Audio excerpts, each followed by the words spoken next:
গভীর রাতে হঠাৎ করে রংপুর কারমাইকেল কলেজের কেবি ছাত্রাবাসের ২ নম্বর কক্ষের ছাদের বিশাল অংশের পলেস্তারা খসে পড়ে।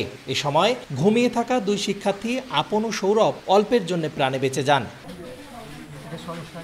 দীর্ঘদিন সংস্কার না করায় কলেজটির গোপাললাল, জিএল হোস্টেল সহ অন্যান্য পুরনো ছাত্রাবাসগুলোর বেহাল দশা। 2টা বড় বড় পাথর পড়ছে, একটা মাথার কাছে বসছে আর একটা পায়ের কাছে বসছে।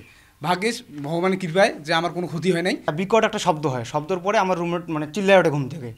চিল্লায় ওঠে, আমি যখন চোখ মেলে দেখি আমার রুমমেট মশারি ছিঁড়ে বের হয়ে আসতেছে। শিক্ষার্থীদের অভিযোগ, হলগুলো সংস্কারে কলেজ কর্তৃপক্ষকে একাধিকবার লিখিত অভিযোগ দিলেও কোনো সুরাহা মেলেনি। যে কোনো সময়ে আমাদের এই বিল্ডিংয়ের ছাদ ধসে পড়তে পারে, যেমনটা আমাদের রুমে হয়েছিল। এটা আরও আগে অনেকবার ঘটছে, অনেক রুমে এইগুলো বারবার ঘটতেছে। লিখিত এবং অলিখিত অভিযোগ অনেক করা হয়েছে, কিন্তু কোনো কাজ হচ্ছে না, শুধু বারংবার তালবাহানা ছাড়া আমাদের কিছু হচ্ছে না।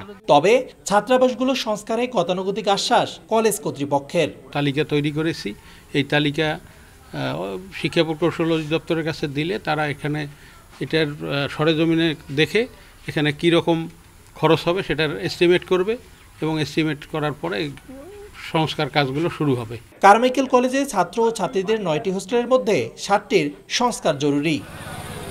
রেদওয়ান হিমেল, সময় সংবাদ, রংপুর।